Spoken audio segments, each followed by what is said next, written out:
Porque a carne milita contra o espírito e o espírito contra a carne, porque são opostos entre si, para que não façais o que porventura seja do vosso querer, mas se sois guiados pelo espírito, não estáis sobre a lei. Ora, as obras da carne são conhecidas e são prostituição, impureza, lascívia, idolatria, feitiçaria, inimizade, porfia, ciúmes, iras, discórdias, dissensões, facções, invejas, bebedices, glutonarias e coisas semelhantes a estas, a respeito das quais vos declaro, como já outrora vos preveni, que não herdarão o reino de Deus os que tais coisas praticam. Mas o fruto do Espírito Santo é amor, alegria, paz, longanimidade, benignidade, bondade, fidelidade, mansidão, domínio próprio. Contra estas coisas não há lei. E os que são de Cristo Jesus já crucificaram a carne com suas paixões e concupiscências. Se vivermos no Espírito, andemos também no Espírito, não nos deixemos possuir de vanglória, provocando uns aos outros, tendo inveja uns dos outros.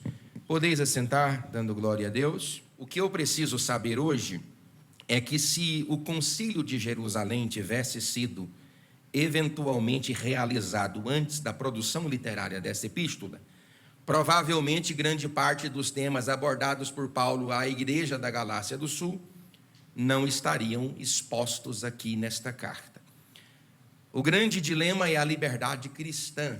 Os judeus estavam dizendo para Paulo e para os irmãos de Antioquia, da Psídia, Listra, Icônio e Derbe que não havia peso de responsabilidade comportamental para os cristãos de comunidade gentílica. Eles afirmavam o seguinte: nós temos que guardar e preservar toda a lei e recebermos a Cristo, e os irmãos que são da comunidade gentílica, isto é, estes que foram salvos em Antioquia, da Psídia, Listra, Icônio e Derbe, não precisam cumprir aquilo que tão dolorosa e penosamente temos cumprido. Paulo contra-argumenta esta ideia dizendo que Cristo seria internalizado no coração dos cristãos, e a partir dessa internalidade cristã, os cristãos iam desenvolver o seu comportamento a partir daquilo que era gerado pelo próprio Cristo dentro deles. E aqui nós temos um conflito que começa a ser estabelecido de forma comportamental na carta que o apóstolo Paulo escreveu aos Gálatas a partir do capítulo 5, o conflito entre carne e espírito. Mas antes de entrarmos neste conflito, eu preciso dizer para vocês 6 observações. A primeira é: aproveite sua liberdade para viver de acordo com a vontade de Deus. Alguns irmãos sempre perguntam para o pastor Presley o que é o pecado. O pecado é a soma total das forças que depravam e distorcem a nossa personalidade. No grego, a palavra pecado é erro do alvo, no hebraico é quebra da lei. É interessante compreendermos que, para ser pecado, eu preciso conhecer, porque Deus não leva em conta o tempo da ignorância. Por isso que a palavra transgressor, ela é muito ligada à palavra pecador. Agora, o que é um transgressor?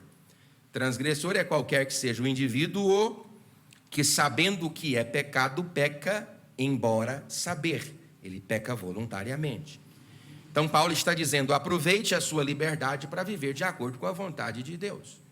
Então eu preciso colocar em xeque, por exemplo, se você quer uma outra literatura adicional a esta, eu vou sugerir para você 2 literaturas. A literatura de Thomas A. Kempis, que é uma das literaturas mais fenomenais do alto da Idade Média, que é a imitação de Cristo. O próprio Martinho Lutero, o evangelista Charles, disse que se os papas, padres e frades da comunidade católica apostólica romana tivessem lido o livro A Imitação de Cristo, de Thomas Kempis, provavelmente não haveria uma reforma protestante, no sentido de que o livro precisava ser observado. Um outro livro bem mais contemporâneo é de Charles Shindon, que diz: em seus passos, o que faria Jesus? Então, se você vai abrir a sua boca para falar, Jesus falaria aquilo que você está falando. Se você vai abrir a sua vida para se relacionar com alguém, Jesus se relacionaria como você está se relacionando. Se você vai colocar os pés em um ambiente para fins obscuros e duvidosos, Jesus faria isso? Colocaria os pés tal como você está pondo? Então pegue a sua vida e coloque Jesus como o molde dela. Aproveite a liberdade para viver a vontade de Deus. Segundo, não use da liberdade para dar ocasião à carne. Muitos de nós não somos bandidos, não é porque somos bons e honestos. Não somos bandidos porque nos falta oportunidade. A oportunidade gera o ladrão, não é assim o ditado? Então, quando Paulo fala assim, Presley, não dá ocasião à carne, Paulo está dizendo que a carne é uma força que milita contra o espírito e é uma força que está para além de mim. Ninguém sabe o poder do diabo. O diabo tem poder, o poder dele é extraordinário. Ele é um anjo extremamente fenomenológico, mas a Bíblia manda resistir o diabo. Mas as paixões, a Bíblia manda fugir. Porque o homem não pode vencer contra aquilo que é mais forte do que ele. E os teus desejos são mais perversos e mais fortes do que você. Como que alguém que namora com uma moça e não quer praticar a fornicação, a lascívia, fica dentro do carro com ela? Como que um rapaz ou uma moça que tem problema com porneia, com prostituição, fica conectado ao celular escondido de todo mundo? Como que um rapaz, eu vou falar, como que um rapaz entra dentro do banheiro e ele pensa que o banheiro é a casa dele? Ele entra dentro do banheiro, ele não sai do banheiro. E tome água, e tome energia, e tome água, e tome energia. E o disjuntor está desligando o tempo todo. É hora que o pai tem que falar, meu filho, sai, o que é que ele está fazendo lá dentro? Repita comigo, irmão, eu não posso dar ocasião à carne. Terceiro, eu sou livre de tudo e de todos. Essa é uma frase de Lutero. Eu sou livre de tudo e de todos, mas sou servo de tudo e de todos. Porque bem aqui no versículo 13, na parte B, Paulo diz que quem cumpre a lei ama o seu irmão. Porque geralmente, irmã Miriam, a maldade que eu celebro no corpo não é só a maldade destinada a mim, mas a outrem. Então Paulo traz essa responsabilidade, pastor Efigênio, que eu tenho com você, para não fazer a você o mal que eu estou fazendo. Porque quem vive na liberdade cristã não sacrifica o seu próximo. Aqui diz no versículo 13, na parte B, eu não li, mas lá diz assim, quem cumpre a lei ama o seu próximo. Em quarto lugar, a Bíblia ensina sobre a vitória contra o pecado. Repita comigo, irmãos, bem forte, é possível, fala, é possível vencer o pecado. Irmão, você precisa parar de dar desculpa. Chega! Eu não consigo. Consegue! Pastor, por quê? Por quê? Por quê que você... Qual é o problema? O problema é que você não encarou isso com seriedade. Encarar quem? Encarar você mesmo. Ele vai ensinar, aqui ó, eu coloquei aqui ó, a Bíblia ensina que é possível obtermos vitória sobre o pecado. Aí eu coloquei, primeiro, como precisamos parar de dar desculpa. Pastor, eu pequei porque o senhor sabe. Olha, eu pequei porque o senhor sabe. Você pecou porque quis. Porque desejou viver nessa obscuridade, nessa dificuldade. E nós temos que ser honestos conosco mesmo, quando nós imputamos a nós a ocasião para vivermos aquilo que desejamos. Ele disse, pare de dar ocasião à carne. Foi ele que disse, a Bíblia diz, quer parar de pecar? Quero. Então pare de dar ocasião à carne. Coloque esse computador da sua casa no meio da sala. Eu vou falar. Coloque esse negócio aí à luz de todo mundo. Aí está o marido, ele tem senha no celular. Eita, eu estou. Ele tem senha no celular. A senha dele nem a NASA descobre. E traça para lá e para cá e tá. É um código secreto que ele mesmo esquece dele. A mulher também é. Aí esconde o celular e tem que parar com isso. Vocês podem dizer glória a Deus? Hoje eu estou, hein? Olha aqui, ó. Como pastor, aí que está aqui, ó. Digo, porém, andai no espírito e jamais satisfareis a concupiscência da carne. Você pode dizer glória a Deus? Então você tem que, como que você faz? Como é que você faz para não pecar? Andando no Espírito. Agora explica isso aqui. Eu não estou excluindo a realidade de que a minha natureza, a natureza do Presley Camargo, ela é total e completamente pervertida pelo pecado adâmico. Entre escolher o que é certo e o que é errado, eu farei o que é errado. Entre viver naquilo que é luz ou trevas, eu andarei em rumo às trevas. Entre escolher porta que é larga ou estreita, eu escolherei a porta larga. Não é sobre eu viver a vida que eu desejo, é sobre eu viver a vida de Cristo em mim, para que a vida dele transforme a minha e o nome de Jesus seja adorado através do meu comportamento. É a única forma que tem. Repita comigo, irmãos, eu não consigo, mas ele consegue. Diga glória a Deus. Aí aqui, quinta coisa, cuidado com os extremos. Existem dois extremos aqui que são prejudiciais e perigosos. O primeiro extremo é o extremo da perfeição cristã. Porque tem gente que pensa que é mais santo do que os anjos. Não existe. É dois extremos. Pastor, eu estou pecando porque o senhor sabe, né? A depravação total. A depravação total, pastor, aí o senhor sabe, né? Aí ele peca e lambuza e se vitimiza ainda no sentido de justificar não o pecador, mas o pecado. Aí ele justifica o pecado dizendo, o senhor sabe que eu pequei por causa da depravação total. Necaticatibiribireba. De jeito nenhum.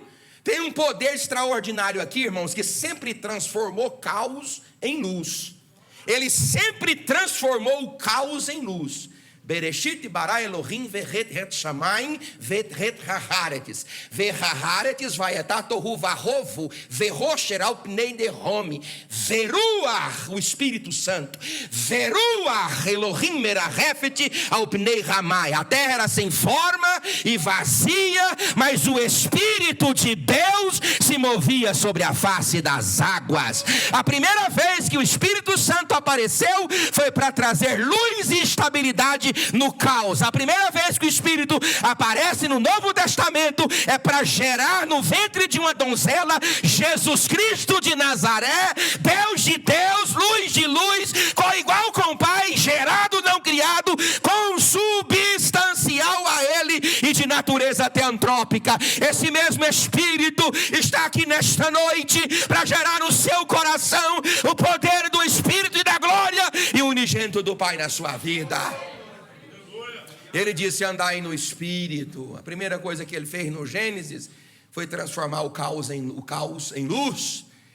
E a primeira coisa que ele faz na nossa vida é transformar a sua vida de trevas e de caos na glória absoluta de Deus. Você pode dizer amém? Então você tem a perfeição cristã, ninguém vai ter, e a depravação total é ridicularizada. Aí você fala, pastor, mas eu sou assim. Não, você não é assim. Na verdade, você é pior do que esse assim que você fala que você é. Você é pior do que isso. Irmão, o que você espera de mim, Presley Camargo, sem a presença de Deus? Eu sei o que eu espero de mim, eu sei. As piores aberrações, os piores banditismos, as mais horrendas periculosidades pecaminosas. É o que eu espero de mim sem a glória de Deus. Pastor, então o senhor acha que se o senhor não tiver a presença de Deus, o senhor não é fiel? Eu não sou fiel a ninguém. Eu vou falar de mim, porque se eu falar de você, o senhor se ofende. Eu não sou fiel a ninguém, a nada. Não há padrão moral em nenhum de nós para dizer que nós vamos rejeitar isso ou aquilo por causa de valores implantados. Que valor que você tem? Que valor está implantado em nós? A não ser essa natureza caída, esse corpo da morte, essa necroforia, como Paulo diz. Quem vai livrar você dele? Quem? O poder do Espírito Santo de Deus, que gera em você uma outra natureza, a natureza de Jesus Cristo. Então assim, 4 verdades. Quantas, irmãos? 4. Primeiro, a liberdade cristã, ela precisa ser identificada nos rastros do comportamento. Está bem aí, andais no Espírito e jamais satisfareis. Primeira palavra aí, agora que eu entrei. Então a liberdade cristã, ela é identificada identificável, palpável, percebível nos rastros do comportamento. Por quê? Presbítero Leonardo, evangelista Oemes, evangelista Charles, obreiros aqui do púlpito, porque todo tipo e aspecto de fé é abstrato. Como que a esposa do irmão Charles identifica o amor que ele sente em relação a ela? Às vezes o irmão Charles é romântico, que fica aí 3 vezes por hora falando, eu te amo, eu te amo, eu te amo. Aí vai dar 8 horas, eu te amo, eu te amo. A mulher nem aguenta ouvir, estou só ilustrando aqui que ela ama. Às vezes ela é desse. Agora, se ele é igual eu que não fala eu te amo, agora eu vivo em função do amor que Deus plantou no meu coração em relação à minha madame. Eu não fico falando, mas ela sabe que eu amo ela. Diga glória a Deus. Glória a Deus. A irmã disse assim, nós quer ouvir.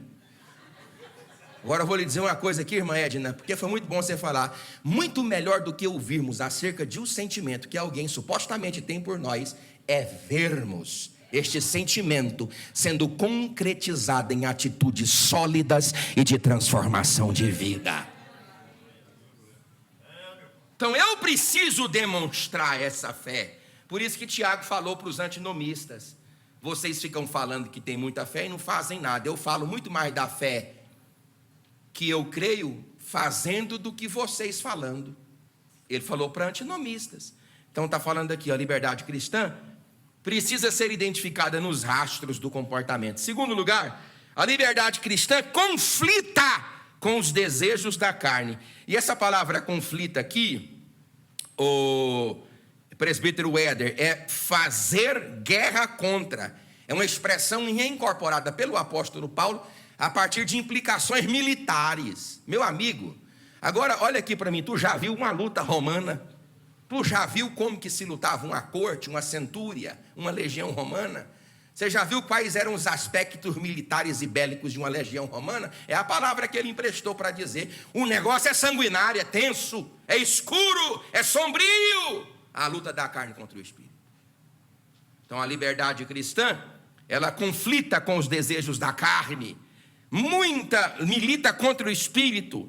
Ela conflita todo o tempo. A liberdade cristã conflita com os desejos da carne. Qual é o desejo da carne? É você fazer daquela liberdade que Cristo te deu. Irmão, porque se tem algo que o diabo faz, olha a música, o que ele fez com a música. Eu e minha mulher, às vezes estamos dirigindo e ela põe um hino, eu falo, não, bem, troca, esse aí Deus está cantando para mim. Aí ela troca de hino, aí ela disse, esse aí também Deus está cantando para mim. Aí tu vai trocar. Aí ela troca outra, eu digo, esse aí também Deus está cantando para mim. Aí eu falei, bem, então vamos para a cristã. Que aí é nós cantando para Deus, diga glória a Deus. É só Deus cantando para nós. Meu Deus, quem é tu? Para Deus cantar para você. Meu Deus, tu se assenta naquela louça branca todo dia. E ninguém, nem a sua esposa te aguenta, só tu mesmo. Aí Deus vem cá cantar para você. Coitado. Oh, meu Deus. Você sabe que um bispo... porque o Frederico, o sábio, escondeu no castelo de Worms. Lembra? Lutero compunha canções, tem até hoje, Castelo Forte. Sabe o que um bispo católico diz? Pior do que sua teologia são suas canções. Porque nos primeiros séculos da era cristã, eles entendiam que se fazia teologia cantando. Ambrósio ganhou Santo Agostinho lá em Milão, porque ele passava na porta da catedral e escutava as canções que o próprio Ambrósio. Era teologia, vida e doutrina. Doutrina, vida e teologia na canção. Transformava corações. Hoje é uma pataquada na igreja que ninguém sabe que é Deus está exaltando o homem, em vez do homem exaltar. Tem que parar com isso. Nós temos que voltar a trazer um culto cristocêntrico, onde Cristo é o adorado, é o glorificado, onde o homem vai para o canto e Jesus vem para o centro, e o nome dele é adorado para todo sempre. Agora teve um aí que é famoso, aqui na igreja vive cantando a música dele. Veio aí num podcast dizer que acredita em astros.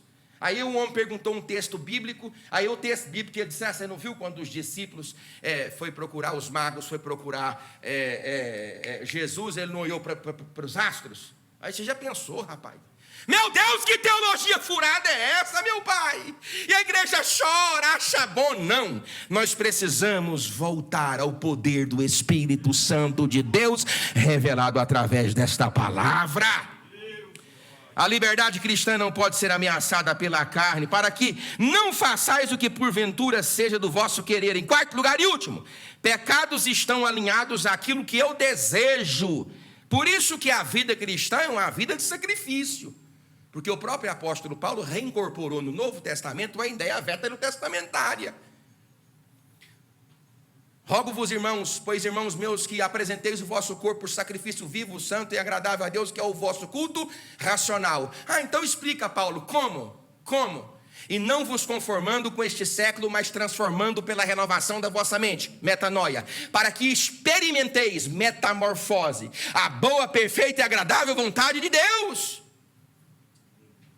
Eu preciso aprender a viver isso, irmão, na igreja. Agora, olha o conflito aqui. Eu não tenho nem tempo de falar da carne, né? Mas aqui fala, ó, a carne tem desejo. Vamos repetir isso no 3, 1, 2, 3. A carne disputa por proeminência. Vamos lá, 1, 2, 3.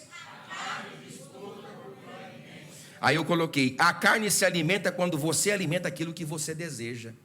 A carne se alimenta quando você se alimenta a si mesmo.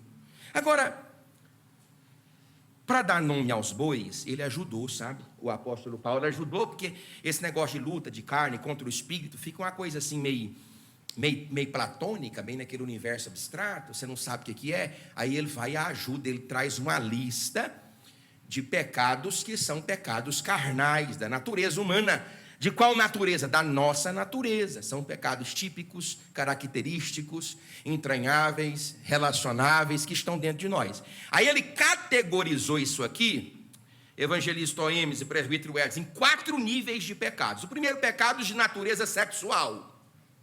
Por que será que o primeiro pecado, Pedro Lucas, é de natureza sexual? É tão estranho que o pecado de Adão afetou tanto a integridade moral do indivíduo que a primeira coisa que Deus fez ao se apresentar a eles após o pecado foi cobrir a sua vergonha, sua nudez.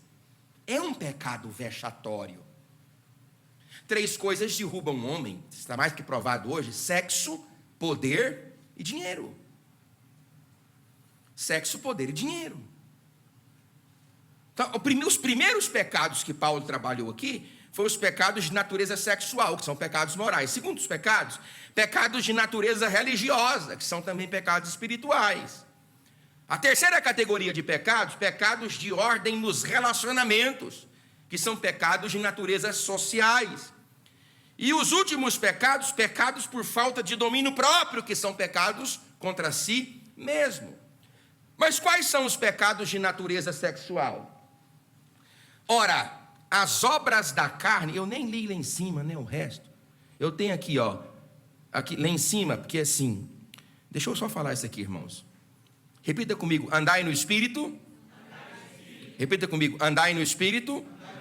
Só nessa porção aqui, irmão Júlio, irmão Alisson, só nessa porção aqui, do 16 tem, andai no Espírito, versículo 16... Mas se sois guiados pelo Espírito, versículo 18. Mas o fruto do Espírito, versículo 22. Mas se vivermos no Espírito, versículo 25, parte A. E andemos também no Espírito, versículo 25, parte A. A solução é isso. A solução para você não pecar é isso aqui. É andar no Espírito, ser guiado pelo Espírito, experimentar o fruto do Espírito, viver no Espírito e andar no Espírito. É a única alternativa. Eu vou andar a partir dos meus próprios padrões morais que pai e mãe me ensinou. Coitado, que padrão é esse que te sustenta? A sua libidinosidade, a sua promiscuidade, não tem padrão moral nenhum. Tem padrão não, você não tem, nem eu tenho, ninguém tem. Irmãos, a exposição hoje é muito grande. Quem disse foi Cristo que se os tempos não fossem o quê? Abreviados, ninguém se salvaria. Aí aqui diz aqui, ó, aí eu coloquei aqui, ó, e jamais, vamos repetir, jamais no 3, 1, 2, 3. Jamais. Sabe o que é isso aqui? Uma dupla negativa, a palavra negativa mais forte do universo terminologicamente grego para expressar uma negação. É bíblico e jamais satisfareis. Ah, pastor, então quer dizer que eu não vou pecar mais? Sim, você vai pecar, mas não por voluntariedade, mas por acidente. E eu até vi o pastor Augusto Nicodemos fazendo uma vez uma aplicação sobre isso, sobre alguém que viaja 5.000 quilômetros. E aí perguntou para ele assim: você teve algum transtorno nessa viagem na África do Sul de 5.000 quilômetros? Ele disse assim: o pneu do carro furou uma vez. Agora, se a cada 100 quilômetros fura o pneu, aí tem algo errado aonde? No pneu. Aí você confessa hoje, amanhã você torna a pecar de novo? Aí depois da manhã você confessa, aí você torna a pecar de novo? Meu Deus, nessa viagem longa da espiritualidade, acidentes são possíveis, mas não é regra. De segunda a segunda, cada dia da semana você está tombando. Tem algo errado. Uma moça não pode dar um sorriso, você se apaixona. Ou um rapaz não pode te dar um elogio, que você fica vulnerável. Tem algo errado. E aí você tem que olhar para você e falar: Jesus, me cura, me transforma, muda a minha vida, dê tudo que você tem para afastar desse mal. Irmão, eu sei que é ruim, mas eu tenho que falar, porque está aqui. E aqui a carne são opostos entre si. Repita comigo, irmãos: a bipolaridade é a palavra moderna. A bipolaridade espiritual. E sim, o crente vive nessa bipolaridade. Qual é a bipolaridade do crente nessa milícia entre carne e espírito? É que ele não consegue fazer o bem sem lutar, ou fazer o mal sem a consciência doer. É luta. É luta. De todo jeito é luta. Você cede e peca, vai doer a consciência. Enquanto o diabo não cauteriza ela, né? Porque se o diabo cauterizou a consciência, você já foi entregue a si mesmo. Aí é o fim da sua vida. Aí até ficar aqui na igreja é perca de tempo. Porque você não sente a dor do pecado. Eu ia falar uma palavra para eu estar gravando. A dor daquilo que você causa. Agora, se isso dói, é porque Deus está falando, glória. Deus está tocando, glória. Deus está falando: vai, sai desse buraco, sai dessa lama podre, sai desse inferno. Eu quero restaurar a sua vida e te dar liberdade. Se está doendo, é porque Deus está falando. Você pode dizer glória a Deus? Então o crente sempre vai ficar nessa bipolaridade. Ele não consegue fazer o que é certo sem lutar, e não consegue também pecar sem doer a consciência. E aí tem mais aqui um tanto de coisa. Por exemplo, aqui, ele fala aqui, para que não façais o que porventura seja do vosso querer. Seja do vosso querer. Olha aqui, para que não... Olha só, Mão Charles, você já entendeu esse texto? O Efigênio fala assim, às vezes, pastor, o senhor extrai uns trem que é complicado, né, de extrair. Mas olha, ele está dizendo, é tão simples de ver. Meu Deus, está bem aqui na frente da minha cabeça, careca. Olha aqui, para que não façais o que porventura, vírgula, seja do vosso querer. Paulo está dizendo assim: vocês não podem fazer o que vocês querem. Por quê? Porque o livre-arbítrio de vocês foi afetado. E se o livre-arbítrio foi afetado e vocês vão fazer o que vocês querem, vocês vão pecar contra a santidade dele. E como é que eu faço agora? Não viva sobre aquilo que você quer. Se deixem ser dominados pelo poder da glória e do Espírito Santo, e vocês vão andar na presença dele. Aí vamos para... Tem mais 4 coisas aqui, mas senão eu não saio disso aqui. Pecado de natureza sexual, que são morais. Ora, meu cabelo está bagunçado, Efigênio? Tá bom? Ora, os pecados da carne são conhecidas e são prostituição. Eu não vou ficar falando, porque todo mundo sabe o que é prostituição. Todo mundo sabe o que é prostituição. Mas nesse caso aqui, eu não vou falar muito do grego, até porque eu não sei de grego. Diz assim: é uma ligação ilícita com uma pessoa casada, porque aqui pega todas as práticas sexuais. Uma ligação ilícita com uma pessoa casada é adultério. O grande problema é que Jesus igualou o adultério físico com o adultério moral. Jesus igualou.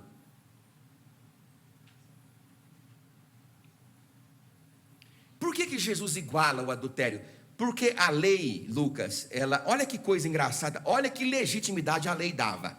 A lei só legitimava adultério como adultério se ele fosse prático. Jesus disse não. Os enlaces que um homem, que um macho deve ter com a sua esposa, deve ser tão profundos, oh glória, tão intensos, que se ao menos ele desejar outra que não seja dele, ele já adulterou. Então quer dizer que Jesus está dificultando? Não, ele está melhorando o amor. Não está dificultando nada, ele está melhorando o meu amor. Como, pastor? Ele está fazendo com que eu enxergue o meu relacionamento a partir de elementos físicos, dos elementos palpáveis. Preza, é mais do que isso, é mais do que físico, é mais do que sexo. Eu vou falar. É mais do que isso aí, preza. Os enlaces são entranháveis. A palavra entranhável que é tripa. Aí como é que está a tua tripa nessa tua barriga grande igual a minha? Tudo enrolado, é entranhável, é junto. Preza, ó, não pode. É adultério, é relacionamento ilícito. Não pode, é um pecado. Toma cuidado, preserva a mente. Eles falam que o homem pensa em sexo, eu não sei quantas mil vezes por dia que eles falam. Que eu não sou esse homem, não. Eu penso assim um pouco, mas desse tanto aí também não. Diz que é 8.000 vezes, 7.000 vezes. Hã? Eu não sei quantas vezes que é homem, você que é um matemático da igreja. Você já viu falar? Você já viu falar, Moeda? Hã? Não, mas diz que é. Eu não sei quantas vezes é, consciente, subconscientemente, eu não sei quantas vezes é. Eu só sei de uma coisa, querido: Jesus Cristo está aqui, Ele pode produzir em você um fruto extraordinário, e a sua vida vai ser totalmente transformada pelo poder da glória dEle. Então, práticas não naturais. Aí essas práticas não naturais aqui estão relacionadas, e eu não posso deixar de dizer, às práticas homoafetivas. Porque a relação sexual, tudo aqui, irmão Charles, é quando, quem e como. É quando se faz, com quem faz e como faz. Tudo aqui. Porque tudo foi Deus que criou. Ô, glória. Deus não chamou o diabo para criar o sexo, não, irmão. Ei, eu vou fazer o homem aqui, agora eu vou fechar os olhos. Vem, capeta, faz aí, não. Não, é coisa boa, é coisa de Deus, ô glória. Uma mulher animadinha dentro de casa, um rapaz animadinho dentro de casa, e a cama quebra e o negócio vai, isso é bênção de Deus, ô glória. Foi o diabo que fez isso não, irmão. Tudo aqui, vocês estão rindo, mas é verdade. Tudo aqui é quando, quem, como. Quando, quem, como. Como é que é um casamento? O casamento ele é monogâmico, porque a igreja não crê na poligamia, que é um homem com várias mulheres, nem na poliandria, que é uma mulher com diversos homens, como é na Polinésia, por exemplo, as mulheres têm diversos homens. O casamento, ele é monossomático, porque é a união de dois corpos, que performando-se no coito, no ato, se torna uma só carne, porque você se torna uma só carne com a sua mulher na cama, não é na cozinha, quer dizer, deixa pra lá. Não, eu não estou falando, eu sei que vocês estão me atrapalhando a pregar, que eu agora esqueci o que eu ia falar. O que é que eu ia falar, olha? O quê? Não vai cortar nada não, pode deixar falar, é pecado. Casamento é um homem e uma mulher. Eu fiquei a cortar para mim não ser punido. Não vou cortar nada não. Pode punir o que for para punir. Casamento é entre homem e mulher. Então ele é monossomático, monogâmico, indissolúvel e heterossexual. Isso é a base do casamento. Então aqui, ó, outra coisa, é sodomia e bestialidades. Isso é o que essa palavra implica. Segunda coisa de pecados de ordem sexual, que são morais: impureza e lascívia. Tudo que for contrário à castidade. Todo tipo de lascívia. E é complicada a lascívia, porque a lascívia, ela é a oportunidade que eu dou a mim mesmo de me satisfazer a partir daquilo que eu enxergo, que eu vejo. É um pecado danoso porque ele é abstrato. A pessoa pode olhar para uma mulher e no seu coração desejar ela, isso é lascívia. A pessoa pode ter uma visão já contaminada, enxergar malignidades sexuais nas pessoas, impurezas nas pessoas. Isso aqui é sobre isso mesmo, irmão, não tem o que falar. É um mal, isso aqui é o que está falando aqui mesmo. O outro pecado de ordem moral, que eu quero sair dessa parte dos pecados hoje, é a impureza e lascívia. Tudo que é contrário à castidade, toda lascívia. Agora, é interessante que a vida relacional do cristão, a vida íntima do cristão, ela é preservada por Deus, ela é garantida por Deus, ela é um mandamento. Agora, tudo é quando, quem e como. Quando? Após o casamento. Com quem? Com o seu cônjuge. Como? Nos padrões estabelecidos pela palavra de Deus. Tudo que foge disso aqui, eu não sei se foi Beth Friedan que disse: uma mulher emancipada transa depois trabalha. Eu não vou citar aqui, ali eu tenho diversas falas que são do advento do feminismo, que foi essa revolução. As revoluções feministas, elas começaram em Seneca Falls em 1850. Mas a revolução da liberdade sexual, ou seja, fazer... Porque olha aqui para mim, o homem faz com 5 mulheres, ele mexe com 4 mulheres, o homem mexe com não sei quantas mulheres, e ele não é nada, ele é um homem. Aí a mulher fala assim, eu também quero. Eu quero viver a minha vida com todos os homens que eu puder e não quero ser reputada como aquilo que você está pensando aí. Essa mulher aí é da vida. Não, eu também quero. Revolução sexual. Deu para a mulher a liberdade de desfrutar de uma vida sexual que ela tem pago um preço alto por causa disso. Porque quando você se une com uma pessoa, irmãos, são ligações. Olha aqui para o pastor. Se você ficar perto de uma pessoa, presta atenção. Se você ficar perto de uma pessoa que reclama por 30 minutos, reclama do sal na comida, do doce da comida, do calor do dia, ou da chuva ou do frio. Pessoa que reclama 30 minutos, você precisa de 5 horas de paz para desintoxicar da reclamação daquela pessoa. Por isso que um marido que entra dentro de casa, ou uma esposa que entra dentro de um casamento, cujo um dos cônjuges somente reclama, é uma pessoa que vive infectada, infoxicada pela contaminação do outro e sem saber. Por isso que a autoestima está às vezes baixa, sente tensões, são necessários 5 horas de paz para desintoxicar da murmuração de outrem e de uma vida sexual. Que uma mulher experimenta hoje com um, amanhã com outro, depois com outro, e ela não quer carregar, ela não quer somatizar isso, ela somatiza. Ainda que ela não saiba, ainda que ela não faça, ainda que ela não entenda, mas ela somatiza todos esses traumas e dores. São trocas de fluidos, irmãos. Eu estava lendo, por exemplo, na nossa saliva, existem pelo menos entre 600 a 1.400 bactérias diferentes. São em torno de 500 milhões de bactérias por miligrama de saliva. Por isso que o beijo na boca... Eita, hoje eu estou, hein? O beijo na boca para o casal é maravilhoso para a imunidade da mulher. Muito porque a mulher transfere para o marido as suas bactérias, o marido transfere para ela e, consequentemente, os dois corpos se fortificam na imunidade. O beijo faz isso, irmãos, as coisas são ligadas, só que você tem que saber quando vai fazer, quando depois do casamento, com quem vai fazer, com o seu marido, e como vai fazer, precisa ter um acordo entre vocês. Vamos sair disso? Diga amém? Então tá bom. Pecados de ordem espiritual. Você tem aí 2 pecados. Primeiro, a idolatria. Aí eu coloquei aqui, não se trata, é claro, de idolatria sistemática, mas sim da observância ocasional de costumes idólatras. Olha para mim, irmãos, por favor, olha aqui. Nós, os cristãos protestantes, temos o costume, querido pastor Efigênio, de adotar o pensamento da idolatria mais escravizado ao regime católico apostólico romano. Aí você entra dentro de uma igreja católica apostólica romana e vê aquelas imagens e fala assim, idolatria. Sim, de fato é idolatria. Porque a Bíblia diz, não farás imagem de escultura, nem do céu, nem debaixo da terra, nem dos oceanos, e não se curvarás a ela. O problema é o seguinte, quando o cristianismo ganhou o mundo, o cristianismo dominou o mundo na Idade Média, quando é que o cristianismo começou a perder o domínio do mundo? O cristianismo perde o domínio do mundo no período da Renascença. Na Renascença, pastor, eu não sei nem onde é que é isso. Pensa, por exemplo, em Da Vinci. Pensa, por exemplo, o Leonardo, como é o nome daquele bicho?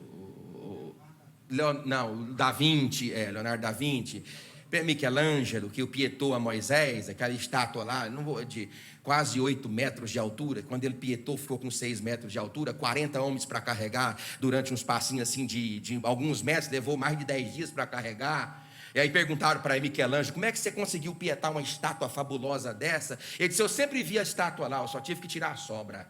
Era uma pedra de mármore Carrara branca. É a história, meu amigo, vai ler para tu aprender também. Aí, nessa época, o rei aceitava Jesus. A Jesus não, a igreja. O rei aceitava. Aí todo o país, o rei era evangelista em massa. Todo o país se tornava cristão. Aí esse povo vinha para a igreja, não sabia a Bíblia, porque não tinha. A Bíblia que tinha, irmãos, era a Vulgata Latina, que foi produzida entre os anos 390 a 400 e tanto por Jerônimo, lá em Belém, na gruta de Belém. Então o povo está aqui, 1300, 1200, ninguém sabe o que é Bíblia. Tudo em latim. O padre rezando de costa para o povo, em latim. E ninguém entende nada. Aí começa a fazer imagem. Foi o período dos ícones. Começa a fazer imagem, começa a fazer ícones, para que o povo reverencie os nossos heróis. Aí, de repente, os padres estavam dentro da igreja e começou a perceber que o Juliano vinha uma imagem e começava a cultuar. Foi da onde surgiu o culto às imagens, a idolatria. Mas aqui Paulo está condenando a idolatria, qualquer tipo de idolatria. Agora, irmão, o pior é nós fazendo idolatria para vivos. Para vivos, nós idolatramos vivos. Cantores, irmão, nós idolatramos cantores. Você quer, por exemplo, amanhã eu vou encher aqui, por exemplo, é só eu falar que vai vir um cantor famoso. As pessoas perderam o desejo de vir à igreja por causa de Deus. Olha, o que Embaus, não, o doutor A.W. Tozer disse assim: está cada vez mais difícil conduzir um rebanho a um lugar onde a única atração da igreja é Deus. Olha o malabarismo administrativo que nossa igreja está fazendo para poder vocês virem para cá na sexta-feira. Suspendi culto de terça, suspendi Santa Ceia, suspendi reunião de ministério. Estou suspendendo quase o ar que você respira para você ficar guardadinho para vir respirar aqui sexta-feira. Meu Deus, deixa eu dizer para você quem vai estar aqui sexta-feira. Ele estará na igreja sexta-feira. Ele está na igreja hoje. E ele deve ser o único motivo para te fazer sair da sua casa, entrar aqui dentro e dar toda a honra e toda a glória àquele que vive e reina para todos sempre. A idolatria é pecado. E o povo acredita tanto nessas coisas que tem muitos bispos na internet vendendo balão, vendendo. Um dia eu vi vendendo a respiração dele por R$500. Aí o povo está lá, tudo de bando de crente macumbeiro, tudo lá comprando um balão por R$500. E eu passando uma perreia medonha aqui para poder botar luz na igreja. Que se eu falar aqui de comprar um prato, falar de comprar um garfo, os irmãos escandalizam. Mas está entregando o dinheiro suado, o dinheiro sofrido, que é o do dízimo e da oferta, para pessoas aí de fora, mandando dinheiro para isso, para profeta, atendendo a isso, atendendo aquilo, atendendo a revelar. A gente tem que parar com isso. A gente tem que voltar a dar valor nas coisas que Deus está dando para nós. Isso aqui, irmão, é a nossa igreja, é a sua casa. Esse prédio é a sua casa. A gente tem que criar vínculos de pertencimento à nossa obra. Vamos ajudar a obra, vamos trabalhar na obra, vamos ser fiel à obra. Quem vai pregar, ou quem vai cantar, isso aí é um menor problema. O melhor é Jesus Cristo de Nazaré. Ele está aqui dentro e o seu nome deve ser glorificado. Para terminar aqui, feitiçaria. Palavra feitiçaria aqui no grego, agora eu vou falar o grego. É farmakos, com P, com som de F, que de onde vem a palavra farmácia. É gente que manipulava medicamento para entorpecer as pessoas. Já tinha droga nessa época, irmão. Já tinha droga nessa época. Já tinha gente fazendo droga nessa época. Isso aqui era chamado de quê? De feitiçaria. Você lembra daquele profeta, daquele feiticeiro que chegou para Paulo? Foi para Paulo? Acho que para Pedro. Foi para Pedro, Paulo, pedindo para comprar. Foi para Pedro. Quando o homem viu aquele movimento de poder, ele falou: rapaz, eu preciso de comprar, porque ele já tinha comprado lá de fora, né? Ele já tinha comprado os cursos de feitiçaria que ele fez, ele já tinha viajado para ali. Você não sabe viajar para a Pérsia. Quer que eu fale? Viajar, pegava a rota daquela que foi conhecida como Via Maris, pegava a rota do Crescente, esse povo pegava todos esses nichos em outros países para poder trazer. Isso era novidade. Isso era novidade. Quando ele viu o Pedro fazendo aquele movimento, eu vou pagar isso aqui também, isso aqui é forte. Aí, o que Pedro fez? Amaldiçoou ele. Lembra? Foi ou não foi? Amaldiçoou ele. Isso aqui não pode ser comprado com prata nem com ouro. Isso é dom gratuito de Deus, manifesto pelo poder do Espírito Santo. Irmãos, nós precisamos voltar à originalidade do Evangelho. E que Deus ajude essa igreja a crescer. Irmãos, demora, sabe? O crescimento demora. Um irmão entrou em contato comigo na internet, um pastor. Pastor, eu estou pregando na igreja expositivamente e eu estou vendo que o crescimento está enrolando muito. Eu falei assim, mas enrola porque cresce, não incha. Cresce, não incha. Tem jeito não. E outra, o crescimento você nem às vezes observa, mas ele está acontecendo. Quer que eu dou um exemplo? Tu tem um borreguinho na tua casa aí de 3, 4 anos, aí eu viajo 2 ou 3 meses, não vejo ele. Quando eu vejo o borreguinho, eu falo, meu Deus, que foi que esse menino está comendo o quê? O bicho cresce. Às vezes nós não identificamos o que Deus tem feito, mas Deus está fazendo. Deus está dando o crescimento sustentável para a nossa igreja. Você pode dizer glória a Deus? Olha um tanto de irmãos aí sentado, aprendendo a palavra de Deus. Você trouxe seu papelzinho, irmão? Sua lapizeirinha para você escrever? Olha aí os casais novos aí, ó, assistindo aí. Tem movimento, não tem gritaria, não tem nada, mas tem Bíblia Sagrada. Tem a presença do Espírito Santo. Marido aprendendo a amar a esposa, esposa aprendendo a amar marido. Marido ajudando a esposa na fraqueza, esposa ajudando maridos na fraqueza. É assim, é o reino de Deus crescendo em favor daqueles que vivem a presença de Deus. Você pode dizer amém?